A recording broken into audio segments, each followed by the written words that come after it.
Boa noite, pessoal, tudo bem? Boa noite. Boa noite, professor. Pessoal, bem-vindos ao seminário em 2021, né? Ano passado foi moleza, né? Esse ano vai ser melhor, né? Então vamos lá, pessoal. Para começar bem esse ano, então a gente vai começar falando sobre Covid-19, certo? E a gente vai falar um pouquinho sobre o impacto do Covid-19 no sistema nervoso central. A ideia aqui é nós discutirmos nas próximas três apresentações um pouco mais sobre o impacto do Covid no sistema nervoso central, seja na perda de cheiro, seja na perda de memória, seja na depressão, né, ou então até mesmo dano ao cérebro. Então, nós vamos tentar discutir esses temas, né, entender quais são os impactos que essa doença pode gerar no sistema e também começar já a pensar em propostas terapêuticas e talvez também intervenções que podem tratar essas consequências da infecção pelo vírus da Covid. Tá certo? Na apresentação de hoje, a gente vai falar um pouquinho sobre as anormalidades encontradas no sistema nervoso central, tanto estruturais quanto metabólicas, que estão associadas à perda olfativa nesses pacientes que têm a Covid-19, que é um dos primeiros sintomas que são notados pelos pacientes e que tem sido aí um dos primeiros sinais de alerta para os pacientes, né? Então, na apresentação de hoje, nós vamos ter o Bruno. Tudo bem, Bruno? Tudo ótimo, professor. E o senhor? Pronto para a apresentação? Tô pronto. Então, vamos embora. Vamos lá.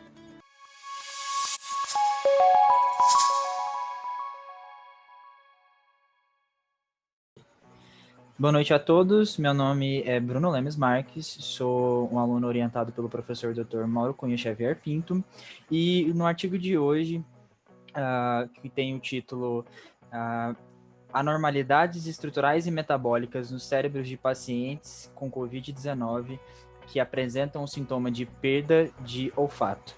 O grupo de pesquisa é liderado pela Xavier Detiege e esse Maxime Niesen como primeiro autor.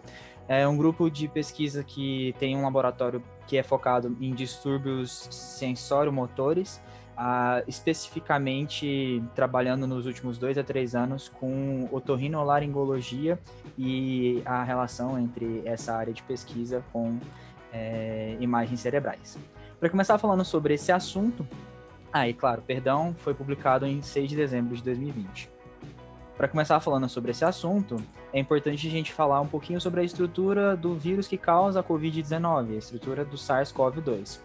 Essencialmente, essa aqui é a estrutura, o esquema que mostra como que é a presente estrutura do SARS-CoV. Nós temos diversas partes importantes, o envelope proteico, a proteína de membrana, a proteína spike, que é a proteína mais importante para acontecer a interação entre o vírus e as células do hospedeiro, o núcleo capsídeo proteico, que vai ter o RNA, e a membrana lipídica. A principal interação entre o vírus e a célula hospedeira, ou seja, as células do nosso sistema olfatório e do nosso sistema respiratório, é a proteína de spike. Essa proteína de spike é constituída de subunidades diferentes, aqui é a subunidade S1 e a subunidade S2. Cada uma delas tem 3 sítios de ligação idênticos, e a ligação dela com seus receptores específicos, dado que esses receptores são tanto a enzima conversora de angiotensinogênio 2, a ACE2 ou ECA2, e uma outra proteína que eu vou falar um pouco mais para frente. A ligação entre esse spike e essas proteínas faz com que o vírus consiga entrar na célula, principalmente em células epiteliais do trato respiratório, e essa entrada facilita a disseminação, uma vez que esse vírus vírus RNA, ele entra dentro do núcleo da célula, começa a gerar a produção de carga viral, e essa carga viral se espalha com a destruição da célula, e essa destruição da célula com o espalhamento da carga viral gera uma atividade pró-inflamatória que é responsável pelos sintomas relacionados com a Covid. A fisiopatologia da COVID-19, como eu já estou falando aqui, tem a ver com tanto o receptor AC2, o receptor da enzima conversora de angiotensina DN2, quanto essa proteína chamada de TMPRSS2. Essencialmente, a ligação entre a proteína S, né, que é a proteína spike, e esse TMPRSS2 e o receptor AC2 faz com que o vírus entre dentro da célula, aconteça a endocitose para liberar o RNA e aí começa a ter a célula infectada começa a criar vários vírions que vão progredir na infecção. Nos primeiros estágios da doença, do COVID-19, nós temos as células epiteliais brônquicas do tipo 1, os pneumócitos alveolares do tipo 1 e tipo 2, e as células endoteliais dos capilares são infectadas e começa a gerar uma cascata pró-inflamatória relacionada tanto com a liberação de TNF-alfa, IL-1 e IL-6, quanto também outras citocinas que amplificam essa resposta inflamatória e vão gerar os sintomas relacionados como a tosse, a febre, o mal-estar e vários outros que eu vou falar um pouco mais para frente. Num estágio mais avançado do COVID, essa inflamação, essa resposta inflamatória contínua acaba gerando um espessamento do intersticial do alvéolo, aumentando a permeabilidade vascular e causando edema. Um dos grandes fatores para ter a piora do quadro respiratório está relacionado com esse espessamento e a dificuldade dos próprios bronquíolos e dos alvéolos de terem tanto a condução do ar quanto a oxigenação do sangue.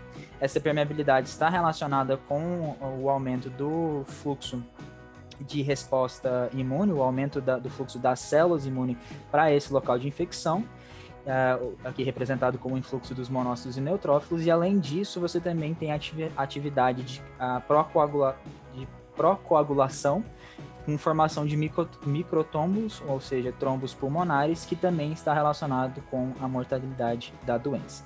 Então, de forma geral, o panorama que se mostra é que o trato respiratório, tanto superior quanto inferior, é o foco principal da fisiopatologia da COVID. Contudo, dado a ligação íntima entre o trato respiratório e o trato olfativo, existem estudos, né, estão sendo desenvolvidos estudos relacionando e tentando entender por que acontece um dos principais e um dos primeiros sintomas que são característicos da COVID-19, que é a perca de olfato. Trouxe aqui só para poder falar um pouquinho sobre as diferenças entre os sintomas de COVID-19 e gripe resfriado, né, para explicar um pouco mais sobre a sintomatologia. Então, frequentemente se tem a febre e a tosse na COVID-19, o cansaço ocasional e outros sintomas que são ocasionais é a falta de ar, a dor no corpo, dor de garganta e dor de cabeça, e alguns outros sintomas são um pouco mais raros, mas podem acontecer, como espirros, coriza ou nariz entupido, ocorrência de catarro e diarreia, diferentemente da gripe, que tem vários outros desses sintomas que são frequentes. E o foco principal desse estudo não é em um sintoma que está escrito aqui, mas é um sintoma que vem sendo debatido como um dos primeiros a aparecer, é a perda do olfato, também conhecido como anosmia ou disosmia. E só para a gente conseguir relembrar um pouquinho como que acontece essa interação, já tem estudos mostrando que o vírus, o SARS-CoV-2, consegue infectar ativamente neurônios. Então acredita-se que, como a via de entrada para o vírus é a via respiratória, pela cavidade nasal, a íntima relação entre o epitélio olfatório e o bulbo olfatório aqui, lembrando que esse bulbo olfatório é uma estrutura neuronal que está relacionada com o olfato, né, com os nervos olfatórios, existe a infecção desse bulbo olfatório, as principais hipóteses estão relacionadas com a infecção do bulbo olfatório, e essa infecção faz com que haja a perda de olfato. Outra hipótese muito importante é que o próprio processo inflamatório aqui no epitélio olfatório ou olfativo e na cavidade nasal pode atrapalhar essa conexão e o processamento do estímulo olfativo. E aí, falando sobre estímulo olfativo, eu trouxe aqui nessa imagem para poder analisar quais são as estruturas, qual é o caminho do olfato sobre o nosso cérebro. Então, começa com os receptores olfativos aqui, o bulbo olfatório, aí passa pelo trato olfatório e começa a ir para partes específicas do nosso cérebro. Para citar o córtex piriforme, o tubérculo olfatório, a amígdala e o córtex entorrinal. O papel do córtex entorrinal está mais relacionado com o processo de aprendizagem relacionado aos cheiros, aqui com formação hipocampal, enquanto os outros três estão relacionados, por exemplo, com a relação entre o córtex orbitofrontal e o tálamo, que essencialmente são relações tanto de processamento executivo quanto também associativo. Esse córtex orbitofrontal aqui é muito importante para a associação do cheiro com alguma memória ou algum processo específico, um estímulo específico. O tálamo faz esse processamento junto com o córtex orbitofrontal e o hipotálamo está relacionado, por exemplo, com a ligação entre cheiro e a sensação de fome, enfim. São todas estruturas muito importantes para todo esse processamento, toda essa decodificação do cheiro em sensações diferentes. E aqui é mostrando uma estrutura, um cérebro olhando pela vista de baixo, de como que acontece, de como que é essa estrutura num cérebro humano. Por que é importante eu falar sobre esses alvos do bulbo olfatório? Porque são alvos que vão ser analisados por esse estudo e são alvos que, segundo esse estudo, podem ter alterações tanto estruturais quanto metabólicas que podem estar relacionadas com esse sintoma específico da COVID. Como metodologia, eles pegaram pacientes de 3 de abril de 2020 a 18 de maio de 2020, pacientes disósmicos, ou seja, que não têm, que apresentam dificuldade para sentir cheiro, nesse hospital aqui, a Kobe Hospital Erasme, e eles fizeram os seguintes critérios: a perda repentina do olfato, SARS-CoV-2 positivo, seja por detecção de antígeno ou a reação de PCR por transcriptase reversa, nessas amostras de esfregaço nasofaríngeo, nenhum histórico anterior de distúrbios neurológicos, psiquiátricos, nasais, sinusais ou olfatórios, dado que isso aqui poderia enviesar o estudo, e compatibilidade com a ressonância magnética, além da aceitação formal de participação do estudo. Eles fizeram, esse estudo, ele basicamente é um estudo clínico que associa neuroimagem com esses sintomas relacionados com Covid. Então, um dos estudos, uma das técnicas de neuroimagem que eles utilizaram foi o PET scan, em conjunto também com uma associação de PET scan com ressonância magnética, e eles utilizaram como grupo controle um acervo de outros estudos de neuroimagem do próprio laboratório, composto de 26 sujeitos saudáveis, 5 mulheres e 21 homens, de idade média de 35 anos, sem qualquer histórico de Covid, distúrbios do olfato ou do paladar, para ser comparado contra os pacientes que participaram desse estudo aqui, que foram infectados por SARS-CoV-2. E eles até falam que isso aqui pode ser uma coisa que limita o estudo, porém, dado a condição de pandemia, eles não conseguiam, nem era aconselhável eles buscarem outros pacientes que estejam saudáveis para ficar indo no hospital participar desses estudos. Os dados de PET scan e ressonância magnética cerebrais foram obtidos usando um scanner híbrido de PET scan e ressonância magnética de 3 telas, 3 Tesla.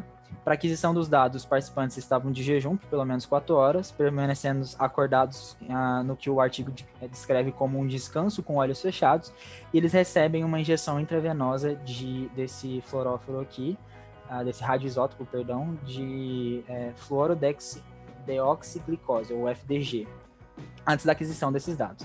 Esse FDG, essencialmente, é um radioisótopo que está relacionado com a atividade o metabolismo glicolítico no cérebro. Então, ele é utilizado para analisar de forma indireta se a atividade de uma região específica está aumentada ou diminuída, dado que a gente sabe que a maior atividade de uma área específica do cérebro, ela requer um aumento do fluxo sanguíneo, e o aumento do fluxo sanguíneo também está relacionado com o aumento do metabolismo da glicose naquela área.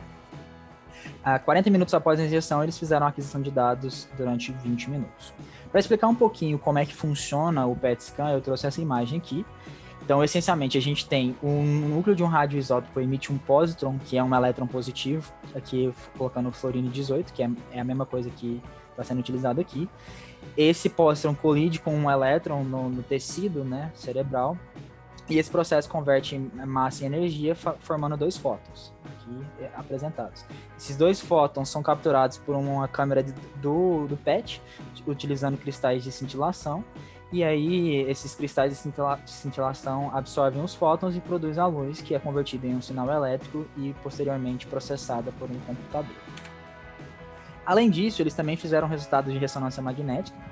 Esses resultados foram divididos em recentes, ou seja, potencialmente relacionados ao SARS-CoV, e mudanças de longa data, que provavelmente não estão relacionadas ao SARS-CoV em si. Eles fizeram uma pontuação de diagnóstico de imagem, diagnóstico clínico de imagem, a pontuação de Lund-Mackay para rinusite crônica, para avaliação visual dessa inflamação do seio paranasal.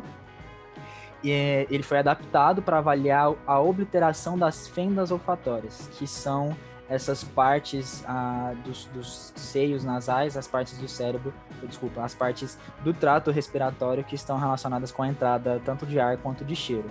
Então eles colocam como score o 0 normal, 1 a obliteração parcial e 2 a obliteração total no nível do bulbo olfatório. E aí eu também trouxe uma imagem para tentar exemplificar como que é a ressonância magnética. Essencialmente, a ressonância magnética faz com o quê? Nós temos átomos no nosso corpo que ficam girando em diversos spins de direções diferentes. Você aplica um campo magnético produzido, né, por essa ressonância magnética, e esses átomos eles vão ficar com o spin ou para cima ou para baixo, no caso, ou norte ou sul. Quando eles colocam um pulso de radiofrequência, esse pulso de radiofrequência faz com que os átomos que não estejam alinhados que estão desalinhados se realinhem, e esses átomos extras que estão desalinhados retornam para a posição normal e emitem energia. Essa energia é transformada em energia elétrica, e a energia elétrica é transformada em um sinal para o computador ler, e isso faz com que a gente consiga ter essa produção de imagem. Então vamos falar sobre os resultados. Primeiro, eles trazem uma característica clínica dos pacientes. Isso aqui é basicamente uma tabela que mostra a anamnese desses pacientes. Então, o número de pacientes é 12, com uma idade aproximada de 42,6, entre 23 e 60 anos, com um índice de massa corporal de 24,8. 83% dos pacientes, 83,3% dos pacientes eram mulheres. Somente 8% dessas, no caso especificamente uma mulher, era um fumante ativa, e somente um desses pacientes teve que fazer a hospitalização. Eles mostraram que a detecção do SARS-CoV, 25% dos pacientes foi através de detecção direta de antígeno e 75% através de RT-PCR. As comorbidades mais comuns são a alergia respiratória e hipertensão, seguidas de asma e hipertireoidismo, dado que nenhum apresentou diabetes. Os sintomas são 100% de isosmia, né, dificuldade de respiração, a disgnesia, mialgia e artralgia, que estão relacionadas com dor muscular e dor nas articulações, tosse, rinorreia, que é a secreção nos seios nasais, febre, dor de cabeça, dispneia, que é dificuldade de respiração, diarreia, vômito, náusea.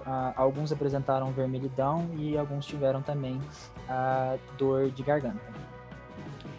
Eles fizeram também uma análise clínica que chama análise objetiva de olfato, onde 58,3% foram caracterizados como dentro do grupo de anosmia, ou seja, eles não sentiam cheiro, e 41,7% dentro do grupo de hiposmia, que eles sentiam somente alguns cheiros, de forma muito mais branda do que o normal.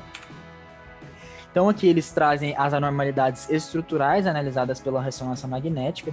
Trago o foco aqui para vocês, que eles estão mostrando onde existem diferenças entre alguns indivíduos. Então, por exemplo, aqui são o foco dos bulbos olfatórios. Esse aqui são os 2 bulbos olfatórios. Aqui está tendo a obliteração das fendas olfatórias, né, da cavidade nasal aqui. Interessantemente, alguns pacientes apresentam uma assimetria desses bulbos, que está representado aqui, onde aqui você tem um bulbo com tamanho normal e aqui está com um bulbo avantajado. Isso é explicado pelo processo inflamatório, contudo, não se sabe se é esse o motivo de acontecer o sintoma de perda de olfato. Aqui eles fazem uma tabela mostrando quais são os tipos de coisas anormalidades estruturais analisadas pela ressonância magnética de todos os pacientes. Então, em 3 pacientes teve uma assimetria de bulbos olfatórios com o esquerdo estando maior que o direito. Eles tiveram esses números aqui de 0 a 2 são aquele índice que eu falei no começo do Lund-Mackay, que são índices relacionados com a obliteração da cavidade nasal, a obliteração das das fendas olfatórias. Então, 0 é quando não tem nenhum sinal de inflamação, 1 quando tem sinal de inflamação ou obliteração parcial, e 2 obliteração total. Aqui a gente vê que tem alguns pacientes que não apresentaram nenhum sinal de inflamação, outros que apresentaram sinal de inflamação parcial em um lado e no outro teve obliteração total, e alguns outros que tiveram obliteração total nos 2. Eles fizeram isso aqui tanto para essas fendas olfatórias quanto os seios paranasais. Esses seios são o seio frontal, o etmoidal, o esfenoide e o maxilar. A gente pode ver aqui que a grande maioria não tem tanta alteração nos seios paranasais, e sim especificamente nessas fendas olfatórias. Então, aquela lá foi a tabela que a gente já está falando sobre as anormalidades metabólicas. Com esse heatmap em vermelho, né, do vermelho para o amarelo, a gente está analisando áreas que têm uma hiperatividade metabólica, ou seja, está tendo um maior consumo de glicose naquele momento durante o processamento da ressonância magnética e do PET scan. Aqui eles estão mostrando em níveis individuais, ou seja, níveis que estão relacionados com um só indivíduo, né? Mais para frente eles mostram em níveis de grupo. Aqui, por exemplo, tem esse paciente 6 que tem essas áreas aqui que são mostradas na imagem com hipermetabolismo, tanto pela ressonância magnética quanto pelo PET scan. E esse paciente também tem algumas áreas de hipometabolismo acentuado. Todas essas áreas aqui estão relacionadas com o processamento de cheiro, como eu vou mostrar um pouco mais para frente, a gente vai destrinchar um pouquinho sobre o papel de cada uma. E aqui o paciente 8 também mostra hipometabolismo em algumas outras áreas relacionadas com esse processamento. Aqui a nível de grupo, a gente tem aqui, novamente, aqui em cima, são áreas distintas do córtex cerebral que estão tendo hipometabolismo, ou seja, tem uma menor atividade cerebral, e aqui embaixo a gente tem as áreas de maior atividade cerebral.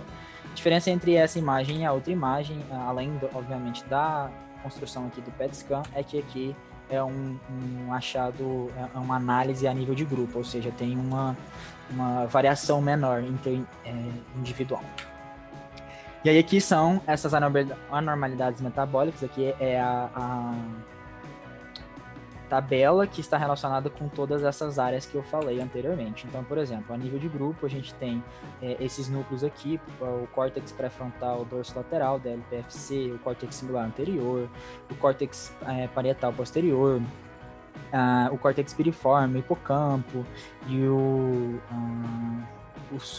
giro central pós-central, a ínsula, enfim, vários desses núcleos e áreas diferentes do cérebro estão relacionadas com o hipometabolismo. Esses 3 primeiros aqui são mais importantes a nível de grupo, e esses outros aqui são importantes a níveis individuais. É muito importante ressaltar isso, porque provavelmente esses a nível de grupo são mais relevantes de forma geral a alterações relacionadas com Covid, enquanto que os a níveis individuais podem ter relação somente com o próprio background do paciente.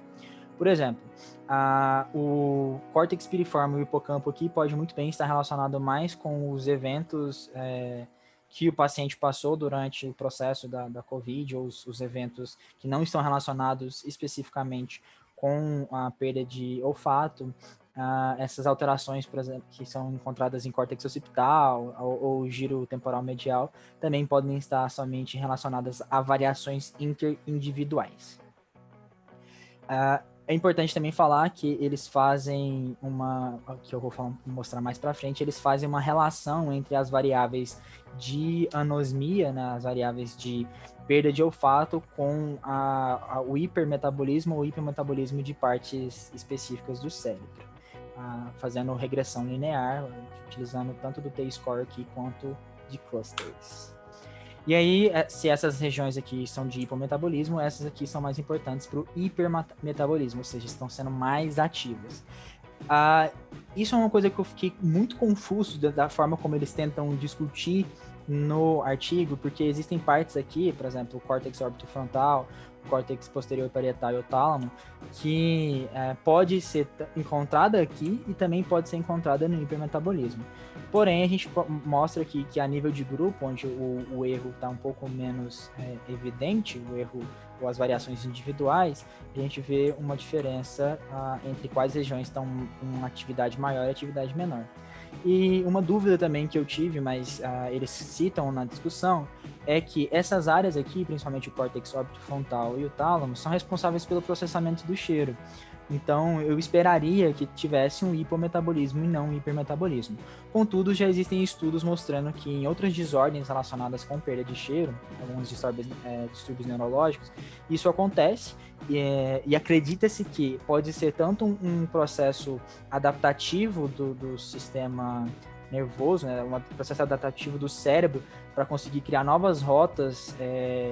Por exemplo, se você tem um dano no trato olfatório, você precisa tentar criar novas rotas para conseguir continuar sentindo o cheiro.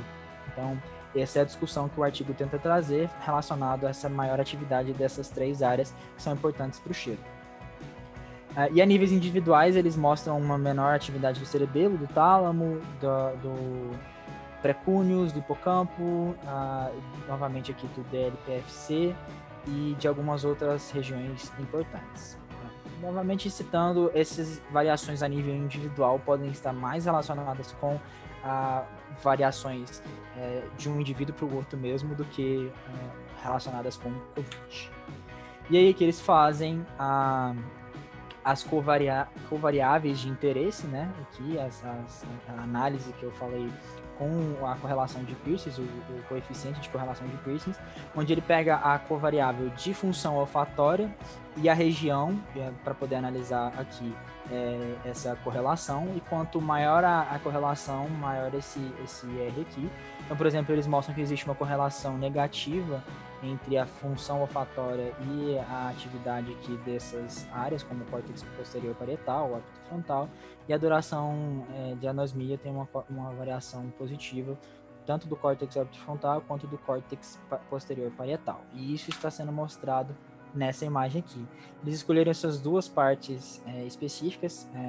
Essa parte aqui é a parte de processamento do cheiro primário, e aqui é o córtex orbitofrontal, uma parte associativa entre o cheiro e processamento cognitivo superior. Então, quase todas as funções executivas e cognitivas precisam passar pelo córtex orbitofrontal, e eles mostram que existe uma associação negativa, uma relação negativa entre o metabolismo dessa área de frontal eye fields com esse teste de identificação. Esse teste de identificação, que não é citado na metodologia, somente durante os próprios resultados, é um score subjetivo relacionado com a capacidade ou não de sentir cheiros. Quanto maior o score, menos a pessoa consegue sentir os cheiros ou distinguir os cheiros diferentes. Então, o que eles mostram nesse dado aqui, com SR de 0,97, que existe uma correlação negativa entre o metabolismo dessa área e a perda de cheiro, a anosmia. Ou seja, quanto menos ativo essa área está, mais a anosmia o paciente apresenta. Outra área muito importante que também está relacionada com isso é o córtex orbitofrontal, onde eles mostram também essa relação negativa, onde quanto menor o metabolismo dessa área, maior é o teste aqui, o maior score desse teste de identificação, ou seja, maior a anosmia. E interessantemente, o que pode parecer de forma contraintuitiva, existe também uma variação, uma correlação positiva entre o metabolismo do córtex pré-frontal dorsolateral, aqui DLPFC, com a duração da anosmia, ou seja, é uma variável diferente, não é uma variável de sentir ou não cheiro, mas sim o quanto tempo que o paciente ficou sem sentir cheiro. E essa correlação positiva no DL-PFC pode estar relacionada com alterações de processamento cognitivo relacionado ao cheiro, enquanto que o mais contraintuitivo é que o córtex órbito-frontal também teve uma relação positiva. Quanto maior a atividade metabólica de córtex órbito-frontal, maior a duração da anosmia. E é meio estranho, porque se você dura mais e né, sente mais, é um pouco contraintuitivo. Mas enfim.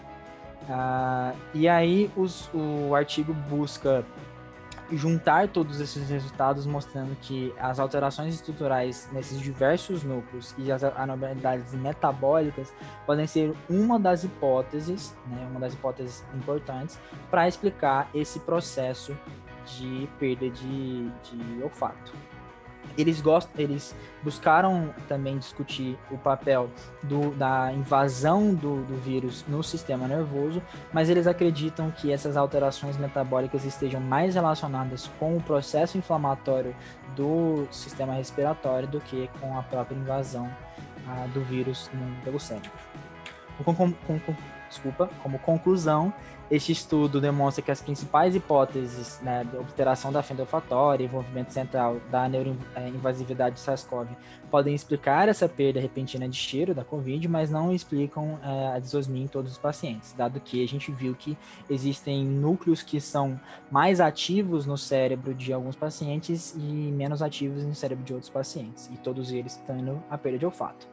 E também mostra que a perda do olfato é associada a alterações metabólicas cerebrais no núcleo olfatório e em outras áreas do cérebro, possivelmente relacionadas tanto aos processos de desaferentação, ou seja, o processo de perda de sensibilidade relacionada com o cheiro, e a reorganização funcional ativa, a secundária é a falta de estimulação sensorial olfativa, ou seja, como eu estava falando, um processo de plasticidade cerebral relacionada com o processo inflamatório que evita a estimulação sensorial por conta da obliteração e da dificuldade de passagem de ar e passagem de qualquer outra substância química que possa ter o estímulo olfativo. Então é isso, muito obrigado. Qualquer dúvida é só falar.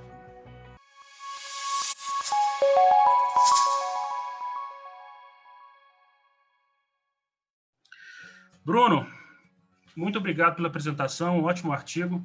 Bem interessante o trabalho. O que você achou desse artigo, querido? Então, como eu estava falando durante a apresentação, eu acho que teve algumas limitações. Acredito tanto que a forma como eles delinearam o estudo, quanto as limitações da própria natureza do estado que o mundo está, né? Eles não conseguem encontrar pessoas e pedir para as pessoas irem no hospital para poder fazer esses estudos, então a gente pode ter um viés relacionado, por exemplo, existem estruturas ali que estão relacionadas mais com a processamento cognitivo e emocional do que com o processamento de fato do olfato, e isso pode ser um viés que é colocado sobre o estudo por conta do estresse do paciente em ter tido Covid, ainda que só um teve hospitalização, ou da conjectura de como é que foi o ano passado. Então eu acho que isso foi um viés que é importante a gente ressaltar. Mas eu achei legal as técnicas, principalmente a junção de PET scan com ressonância magnética para analisar essas estruturas, as diferenças estruturais e metabólicas é muito válido. Senti um pouquinho de falta de análises com células, por exemplo, mas dado o escopo do trabalho, que era um trabalho mais clínico, né, um primeiro estudo para entender como que acontece esse processo de perda de olfato, eu achei muito interessante. Bem escrito também. Eu também notei que assim, o estudo ele tinha poucos indivíduos, né, que foram listados para fazê-lo, né, mas é compreensível dentro das limitações que a gente tem hoje, né, tanto com o deslocamento dos pacientes, como o risco de infecção, e qualquer informação que a gente tenha a respeito da doença já é realmente válido, né, já é bem interessante. Agora, o ponto que você levantou, eu acho que ele é interessante porque é o seguinte, toda vez que você tem uma inflamação na periferia do sistema, você produz uma série de mediadores inflamatórios que chegam ao sistema nervoso central. Então, essas outras regiões que estão afetadas, elas podem estar afetadas não necessariamente devido à infecção no nariz, né? Nos neurônios ali do sistema olfativo, e sim devido a um processo de inflamação sistêmica que está alcançando o sistema nervoso central. Então, tanto o processo de inflamação sistêmico quanto o estresse do indivíduo, você também vai ter esse viés, né?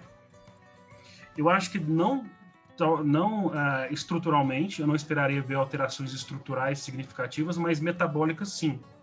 Né? Uma alteração de ativação de algumas regiões, eu esperaria ver essa diferença sim.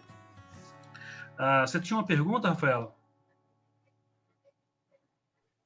Eu estava falando com o Bruno sobre o grupo controle, né, que eles usaram, que foram pacientes, né, de estudos anteriores, né, e é isso que o Bruno estava falando, que tem um viés, porque esses indivíduos estão num outro ambiente, né, Mauro, que a gente está vivendo agora de pandemia.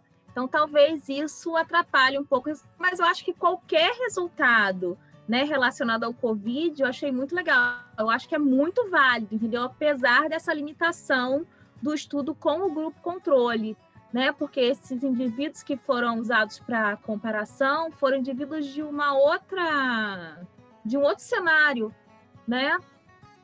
Devido à dificuldade. Então, eu acho que é isso, mas eu acho que a informação é muito válida, entendeu? A gente tem que tomar muito cuidado, porque principalmente no hemisfério norte, as estações são muito diferentes, as estações do ano, né? Então, a depender, você pode pegar indivíduos que numa época tem um surto de alergia, não é? E aí você está fazendo uma quantificação que não necessariamente ela reflete o fato, né, do que você tem, a diferença que de fato aconteceria entre o indivíduo normal, né, saudável, e o indivíduo que tem sintomas leves de Covid-19, né? Então, isso realmente é muito complicado. Eu tenho achado, eu posso fazer aqui só um adendo. Eu tenho achado que as pesquisas sobre Covid, elas têm saído de maneira muito atropeladas. Então, as pessoas nesse afã de tentar trazer uma informação nova, ou talvez simplesmente publicar um artigo, elas têm feito trabalhos com grupos amostrais menores, até mesmo os trabalhos com vacinas, né, da forma que nós estamos vendo hoje, estão sendo apresentados com um número de indivíduos muito pequeno para você conseguir fazer uma inferência real sobre efeitos colaterais, né, sobre a resposta imunológica desses agentes. Então, isso aconteceu em vários estudos. Então, todos esses estudos que nós pegamos sobre o Covid-19, nós temos que ter essa visão de que muitos deles foram feitos de maneira atropelada, né? Então a gente tem que tomar um certo cuidado, né? Porque a gente sabe que tem esse estado de emergência, né? Mas para quem trabalha com ciência, é uma atenção a mais que a gente tem que ter. A gente não pode acreditar, né, em tudo que vê, a gente tem que esperar mais evidências. Você tem um questionamento, Gustavo? Não, professor, na verdade é mais uma curiosidade. A pergunta que, na verdade, vai fazer ao Bruno era só em relação por que algumas pessoas demoram mais para que esse olfato recupere do que outras, né? Eu vejo algumas notícias saindo aí de pessoas que estão há meses sem olfato e que está impactando em muitas outras coisas, né? Levando a pessoa à depressão, a perda de apetite, até porque você acaba não sentindo cheiro e muitas vezes também gosto, perda de olfato e paladar junto, geralmente. E aí, mas ele acabou falando na apresentação que é mais essa dificuldade, essa diferença entre os pacientes já no processamento da informação, né? Que acontece lá e não necessariamente no nariz, mas na região dos neurônios olfatórios. E a outra curiosidade, assim, também algumas notícias saindo, não sei se em relação ao olfato, mas eu acho que também, com pessoas que quando o olfato volta, começam a sentir cheiros estranhos também. Então, não sei se seria como está tendo não sei se uma recuperação daquela zona de interpretação do olfato, né? E isso pode estar ocasionando em uma interpretação errônea, assim, de início, não sei. Eu acho muito válido essa ideia. Acho assim que como o artigo mesmo discute, né? Essas alterações elas chegaram a ter, pelo menos no caso dos pacientes que foram incluídos no estudo, a quase 2 meses e meio, 3 meses depois da recuperação dos sintomas de Covid. E aí você tem alterações metabólicas ali que estão relacionadas com o aumento dessa duração, então possivelmente pode ser isso. E acho que aquelas alterações plásticas, que eles citam, né, como o possível causador dessa perda desse aumento da atividade daquelas áreas, pode ser que seja o responsável por esse sintoma aí de perversão do olfato. Acho que é esse o nome. Uma vez que você tem o agente infectando diretamente os neurônios, né, então o que você está tendo ali é a perda daquele nervo que transmite a informação do olfato, certo? Então você está tendo uma lesão naqueles nervos, então por isso que você vai perder esse sentido, certo? A questão é que o bulbo olfatório, né, essas terminações que vão levar, né, o indivíduo a sentir cheiro, ela está susceptível ao processo de neurogênese de maneira muito mais eficaz do que, por exemplo, em várias regiões do nosso cérebro. Então, você perde inicialmente, mas depois você começa a retornar, né, aos poucos, né, essa inervação, essas ramificações, e aí você começa novamente a sentir cheiros. À medida que elas vão surgindo, você vai tendo que se adaptar novamente, né? E cheiro é interessante, né? Porque toda vez que você tem mesmo uma fragrância ou um cheiro ruim, você se adapta a ele. Tanto um perfume quanto um cheiro de lixo, dependendo da região onde você está, depois de um certo tempo você adapta. Então, na formação de novas terminações nervosas, você pode sim ter essa alteração da percepção, né, do olfato. Agora, uma coisa que eu acho muito interessante sobre esses estudos que foram feitos com perda de olfato estão relacionados aos receptores que dão acesso ao vírus, né? Seria uma porta de entrada do vírus para essas células. Porque durante muito tempo se estudou a ECA2, desde a infecção com a SARS em 2003, já se sabia que a ECA2, né, seria o receptor que ancoraria a entrada do vírus, né, do coronavírus, dentro das células, certo? E essa ECA2 ela é muito distribuída em vários tecidos, né, em células endoteliais, né, células vasculares, então você tem um padrão de expressão de ECA2 que é muito importante. Mas os cientistas começaram a desconfiar, por quê? Porque tanto nesse trato aéreo superior quanto nesses neurônios, o padrão de expressão de ECA2 é menor, mas é um dos primeiros sintomas, é observado a perda de olfato. E aí o que eles começaram a fazer? Eles começaram a estudar qual seria o outro receptor que poderia estar facilitando a entrada, né, do COVID nessas células. E aí foi aí que eles publicaram um artigo bem interessante na Science, relatando que uma proteína que chama Neuropilin-1, o código dela é NRP1, que é um co-receptor, certo? Que auxilia, por exemplo, receptores como o VEGR, né? que é importante para a angiogênese, né? Então, a Neuropilin-1 também seria uma proteína de ancoragem que facilitaria a entrada do vírus na célula e assim a sua infecção. Então, não só o receptor ECA2, né, mas também esse receptor Neuropilin-1 também auxiliaria na entrada desse vírus no sistema. E aí, por isso, essa perda de olfato, né, e paladar. Agora, uma impressão minha, tá? Uma impressão pessoal. Eu notei que no início da pandemia se falava muito pouco nessa perda de olfato e de paladar. E à medida que a pandemia foi evoluindo, foi progredindo, na realidade, esses sintomas começaram a ser mais evidentes. Vocês tiveram essa impressão? Ou não? Sim, agora que o senhor falou, eu parei para pensar. Realmente, no começo não se falava, e agora fala muito mais, né? Que, tipo, agora, é padrão ouro. Se você tem perda de olfato ou paladar, Covid, provavelmente. Então, mas realmente, no começo, a gente não ouvia falar.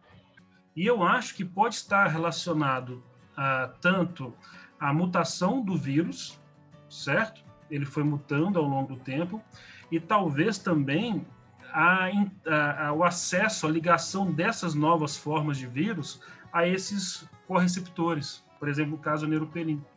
Então, por isso que esse estudo de perda olfativa e o impacto, né, tanto na via aérea superior quanto nesses neurônios, ela é muito importante, porque pode te dar algumas dicas, né, de para onde esse vírus está indo, quais são as novas células que ele está infectando. Então, pessoal, obrigado pela discussão de hoje. Vamos ficando por aqui. A gente se vê semana que vem. Tchau. Até mais, pessoal. Tchau, até mais. Boa noite. Até mais.